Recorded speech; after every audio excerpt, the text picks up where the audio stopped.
Biyya ormaas ta'e biyya keessattis ta'e maal hojjechuu barbaadda? Kabajamtoota jaallatamtoota keenya biyya ormaa ta'an ijoolleen biyya keessatti hojii hojjechuu barbaadan hojii akkamii yoo hojjedhe bu'a qabeessa ta'uu danda'a, akkamitti ammoo yoo hojjechuu danda'a. Odeeffannoo jedhuuf kan kana fakkaatan hedduu guyyaa irraa qabadhee isin dhufee jira. Isa keessaa ammoo guyyaa har'aa horsiisa loonii irratti kan xiyyeeffate loon aananii horsiisuudhaaf qarshii hammam kan jedhu hammam nu gaafata galiin isaa ammoo ji'atti hammam argachuu dandeenya, akkamitti horsiisuu dandeenya, loon akkamii yoo binne bu'aa irraa argachuu dandeenya, akkamitti ammoo horsiisuu dandeenya, eessatti horsiisuu dandeenya. Odeeffannoo jedhu jalqaba irraa kaasee amma xumura qophii amma xumuraatti isin biraan kan guutaa. Goroon yeroo jalqabate gara YouTube channel kanaaf ta'an subscribe gochuudhaan maatii keenya dabala. Maatii keenya kan taatan ammoo like share gochuudhaan nu cinaa dhaabbadhaa isiniin jechuu barbaada. Egaa namni kamuyyuu viidiyoo kana oduu ittiin seenin dura like godhaatii jalqabaa isiniin jechuu barbaada.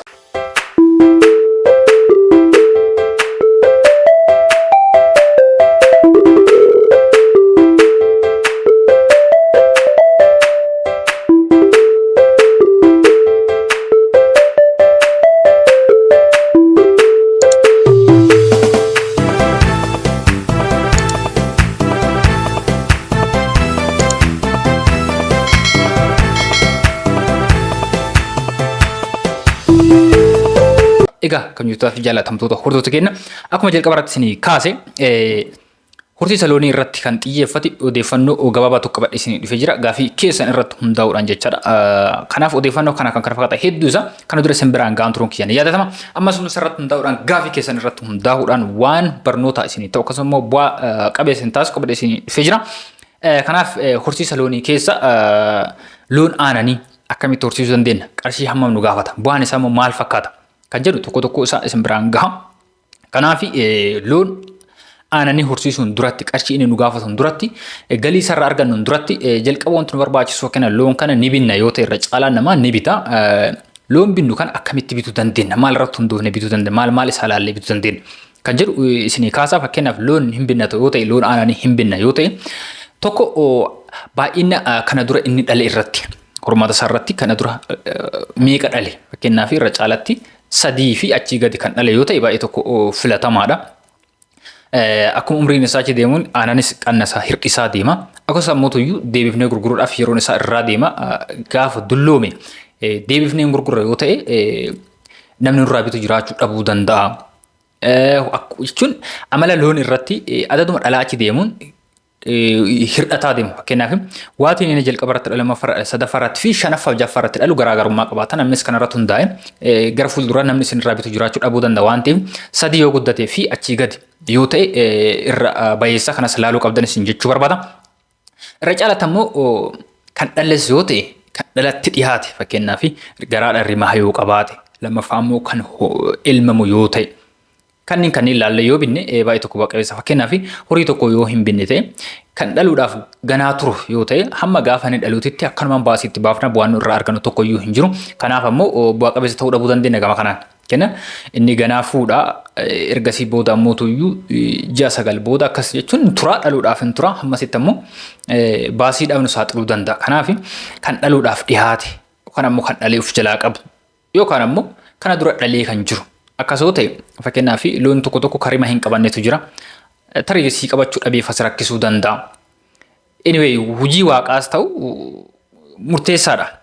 Isin jechuu barbaada. Kanaaf kanneen laaltanii yoo bittan baay'ee tokko bareedaadha. Lammaffaa ammoo odeeffannoo qabnurra horii tokko kana dura meeqa ilmama? Kenna litirii hammam ilmama? Odeeffannoo jedhurraas kaanee bituu dandeenya. Lammaffaa ammoo bifa isaa irratti hundoofne. Horii bifa gaggaarii qabu bifti isaa hin bareeda nama hawwata yoo ta'e horii akkasii sanniin bitu maaliif tokko yoo inni dhalu jalaa gurgurra waatii isaa hin gurgurra gama saniinis galii arganna. Lammaffaa ammoo isuma mataa isaa iyyuu akkuma jalqaba irra isin jedhe 3-4 erga dhalee booda deebifnee gurguruu dandeenya. Kanaaf yoo baay'ee namaaf hawwataa hin taane namni sirraa bituu dhabuu danda'a. Yoo bitee iyyuu gatii gadaana gurgurachuu dandeetta. Kana laaltee bituu qabda isiniin jechuu barbaada. Kanaan kana yoo jenne akkamitti horsiisuu dandeenya? Yoo binnu wantoota kanneen irra dhaabbanne yoo binne akkamitti horsiisuu dandeenya? Isa jedhudha. Tokkoffaa horsiisuudhaaf nyaanni isaa murteessaadha. Jechuun loon namni loon horsiisu loon kan foonis ta'e kan aananii namni loon horsiisu akka inni bu'aa irraa qabatu kan ammoo namni loon horsiisu fakkeenyaaf loon aananii kan horsiisu aanan gahaa akka inni irraa argatu kan godhu keessaa tokko nyaata. Nyaata isaatii jechaadha. Nyaata gahaa argachuu qaba. Sattuyyuu namoonni bifa ammayyaatiin horsiisan akkuma namaatti fakkeenyaaf namni ganama ciree nyaata, laaqana nyaata, irbaata nyaata galgala. Bifuma kanaan isaaniifis kennu bishaan gahaa argatuu qaba. Iddoon itti horsiisnu sun filatamaa ta'uu qaba. Kennaaf irra caalaa namni magaalaatti horsiisa ta'e gara seentarii magaalaatti yoo ta'e iddoon nu jiru dhiphaadha. Manuma keenya yoo ta'e baay'ee dhiphaa yoo ta'e firii yoo hin taane tarii aanan sii kennu irratti dhiibbaa uumuu danda'a. Wantoota akkasii kennaanii fi gara caafii magaalaatti yoo horsiifnu irra caalaa baay'ee tokko filatamaadha. Kana dura nama 2-3 akkas ta'aa waa'ee kanarratti na gaafatee ture akkamitti horsiisuu dandeenya magaalaa keessa namni. Fakkeenyaaf yeroo kana magaalaa Oromiyaa hunda keessatti lafti qotee bulaa irratti namoonni lafa bitanii mana ijaaran baay'eetu jira. Manneen akkasii sanniin kireessuu yookaan ammoo qarshii qabaanne bituu yoo danda'ame ammoo ofii kennaa binnee ijaarree iddoo akkasiitti horsiisuu. In kireeffanna soo ta'e manneen akkasii san irratti kireeffachuu tokko lafa bal'aa qaba. Nuufis isaaniifis horsiisuudhaaf akka nu mijaa'utti lafa bal'aa qaba. Horii baay'ee akka horsiisu nuufis haalli isaa mijaa'aa waan ta'eef gara caafiitti manneen caraqaa kan jedhaman kanneen akkasii sanniin keessatti yoo horsiifne baay'ee tokko filatamaadha. Itti aansuun namoota iyyuu bishaan gahaa argachuu dandeenye iddoon nuti horsiifnus murteessaadha. Talaalchisuu. Lammaffaa ammoo yeroo dhale waatii isaa hoosisuu dhabuu jechuun hamma ji'a tokko guddate yookaan hamma bulii 15 qofa hoosifne yoo dhiifne baay'ee tokko bareeda harka kennaan kennuufii qabna aanan waatii sana. Maaliif hamma isin fayyadamtu hin beeknu irra caalaa immoo guddisa isii irratti illee aanan irratti osoo hin taane nyaata irratti xiyyeeffanne baay'ee tokko gaariidha isin jechuu barbaada jalaa gurguruu. Fakkeenyaaf waatii inni dhala akkasuma daftee gurguruu qabda jechuun taa'ee waan bu'aasii buusuun qabu waan ta'eef. Qarshii sanaan horii biraa kan dhaluuf dhihaate jechuun xiyyeeffannaan kan kee horii aananii irratti miire waatii isaa akkuma dhaleen kaa'uu dhiiftee gurgurtee horii biraa deebiftee bituu. Sigalee tokko yoo ta'etti nyaataaf baasii itti baafta. Aanan hin fayyadamti. Kanaaf ammoo tarii bu'aan aanan irraa argattu seela gadi bu'uu danda'a waan ta'eef akkasuma yoo gurgurte yookaan xiqqoo ajabaattu iddoo yoo gurgurte yoo makeette iyyuu nyaata si aanan osoo hin taane nyaata irratti yoo xiyyeeffatte irra bu'aa qabeessa. Irra caalaa namni keenya horii hin horsiisa. Garuu bu'aan isaa baay'ee hanga nama raamiti baay'ee miti. Jechuun qisaasa insi jira. Tokkoffaa ammoo aanan saasa irraa argatu gahaa miti. Akkaataan kunuunsa saasanii kunuunsa gahaa argachuu kennuufii dhabuu danda'a. Gama kanaan deemee hojiin akkasii bu'aa hin qabu jedhaa namni. Horsiisuun bu'aa hin qabu jedhaa. Kana jechuun akkaataa adeemsa hojjetetti hojjetteeti jechuudha. Kanaaf adeemsa kana yoo deemtan bu'aa hedduu argachuu dandeettan. Gara xumuraatti fakkeenyaaf jennee jedhee kaasee jechuun isaa tokko horsiiftu kan 2-3 yoo horsiifte ji'atti hammam argachuu dandeetta kan jedhus hojjedhee jira. Kanaaf gara xumuraatti kan isin biraan gahuutaa walumaan kan laalutaa ammas hamma xumuraatti wajjin turaa isin jechuu barbaada. Haala kana yoo deemne isaanii tokko guyyatti 2-3 akkasii isaa olis kan ilmamu jira jechuudha. Haala gaarii ta'een aanan gahaa akka kennu. Kanaaf ammoo wantoota akka jechuun maaltu qisaasessa? Fakkeenyaaf isaanii aanan gahaa qaba. Aanan akka barbaanne ittiin arganna nyaata isaa seeraa yookiin inni talaallee yoo gooneef maal yoo goone kunuunsa gahaa yoo argate aanan gahaa kenna. Garuu ammoo bu'aa hamma barbaanne irraa argachuu dhabuu dandeenya. Irra caalaatti mana keessatti humna ol fayyadamu. Fakkeenyaaf namni tokko gaafa horiin horsiisu ta'e yookaan daa'imman ijoollee hin qaba yoo ta'e ijoollee dhaanarraa isaarra kontiraata fudhatu yookaan liitirii tokko yookaan 2 akkas fudhata. Gaafa mana isaa jiraate immoo liitirii 3-4 mana keessatti fayyadama jechuudha. Jechuun irra caalaa waan harka keenya keessa jiru gatii isaa baay'ee hin beeknu waan ta'eef hin qisaasa. Bifa kanaan ammoo bu'aa hamma barbaadde irraa argachuu dhabuu dandeetta. Sa'a saniif kunuunsa isaa hanqisuudhaan talaalli isaa akkaataa barbaadameen kennuu dhabuun wantoota kanarraa akka ka'e si jalaa qisaasuu danda'a waan ta'eef wantoota kanneen irrattis xiyyeeffachuu qabda isin jira. Mee fakkeenyaaf sa'a tokko yoo horsiifne yookaan 2 yoo horsiifne aanan hammam argachuu dandeenya. Fakkeenyaaf horsiisaaf jettee gaafa irra xiyyeeffatte liitirii 15 hamma 20 horii giddu galeessa irraa argachuu dandeetta. Kunuunsi isaa gahaa kenniteef yoo jette akkaataa itti horsiisaa jirtu gaarii yoo ta'e waatii hin hoosisu isaanisu yoo ta'e liitirii 15 hamma 20 ni baaddi mishaashaanii baga giddu galeessaan liitirii 17 jechuudha. Yeroo tokko 20 hin baay'oo ta'e yeroo tokko 15 hin baay'oo ta'e giddu galeessaan meeqa arganna 17 fi walakkaa akkas arganna jechuudha. Sa'a tokkorraa hamma sana yoo arganne liitirii 17 yoo arganne liitiriin takkitti yeroo kana kan gurguramu 70. Fakkeenyaaf suuqirra namni fudhatu 80 fudhata. Namoonni raabsamoo immoo suuqa irratti gurgurtu waan ta'eef nama raabsita namni sirraa fuudhee ammoo deebi'eeti nama biraatti gurgura waan ta'eef bu'aa irraa argata. Naannoo qarshii 10 akkasirraa argachuu qaba. Irra caalaa namoonni amma namaaf raabsani qarshii 70 gurguru. Fakkeenyaaf iddoo an jiru kanarraa fakkeenyaaf isin fudhe 70 namaaf raabsu. Saanii keenya 17 akkasiin baay'ee yoo ta'e liitiriin tokko qarshii 70 yoo ta'e walumaa galatti guyyaa tokkotti qarshii 1,200 argachuu dandeenya jechuudha. Guyyaa tokkotti sa'a tokko qofarraa ji'atti meeqa argachuu dandeenya? Qarshii 36,750 baasii kamuu keessaan baasinii jechuudha. Sa'a tokkorra 36,500 argachuu dandeenya 700 argachuu dandeenya. Kanaaf saanii keenya nyaata isaa kiiloo hamma 25 fayyadamuu danda'a guyyaa keessatti. Hamma kiiloo 15 hamma 25 fayyadamuu danda'a. Walumaa galatti ji'a tokko keessa saanii tokko qofti qarshii 9,000 hamma qarshii 10,000 nyaata qofaaf baasii baasuu dandeettaa jechuudha. Walumaa galatti kana nyaata isaa keessaa baafne maal isaatiif keessaa baafne yoo jenne qarshii 26,000 argachuu dandeenya jechuudha tokko qofarraa ji'atti. Lama yoo horsiifne meeqa argachuu dandeenya? Qarshii 53,400 argachuu dandeenya jechuudha. Lama yoo horsiifne. Sadiin horsiifne yoo ta'e immoo kanuma sadii hin baay'isuudha.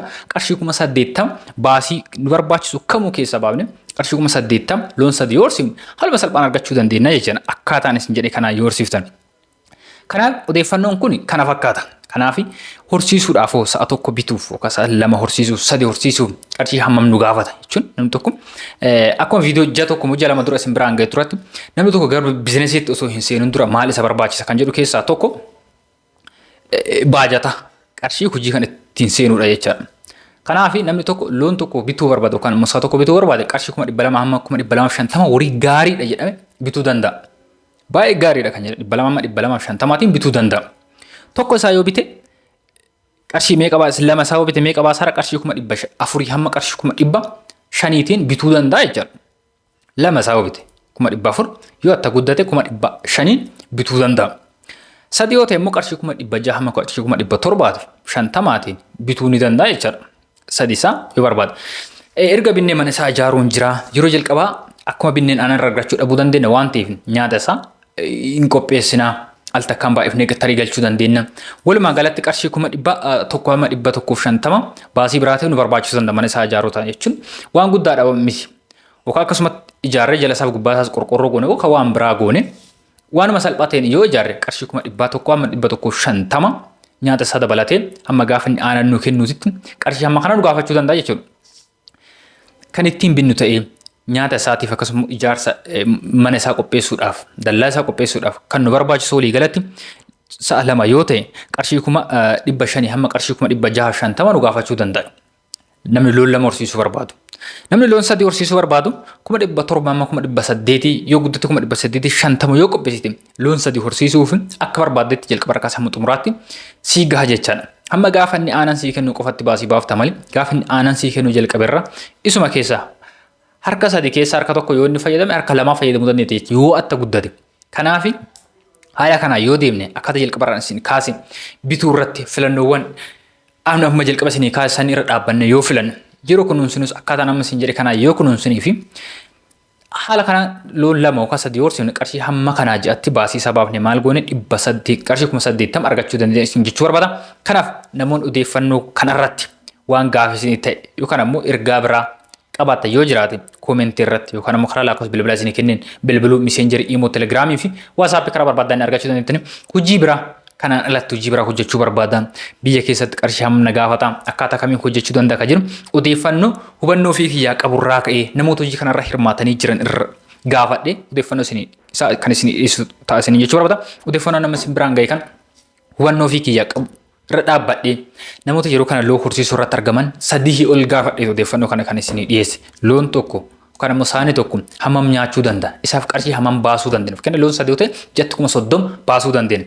Namni maal laala ji'atti qarshii 30,000 nyaata horiini kana danda'ee horsiisuu hin danda'u jedha garuu bu'aa isarraa argatamu herreeguu hin dandeenye jechaadha. Kanaaf akkuma qarshii 30,000 itti baafnu kan 30 wayi itti baafne nyaata isaatitti baafnu qarshii 80,000 ammoo bu'aa irraa argataa jira isin jechuu barbaada. Kanaaf hubannoo fi kiyyaa qabu dabalatee namoota hojii kana irratti bobba'anii argaman gaafadhee akkuma kana isin biraan gahe odeeffannoowwan biraa hojiiwwan biraa kan irra hirmaachuu barbaada yoo jiraate na biraan gahate odeeffannoo isaa walitti qabee kan isin dhiyeessu taasisan jechuu barbaada. Video biraatiin ammoo leebbiin ganaa turan nageenyi kenna bakka hin jirtu isin qaqqabu baay'ee.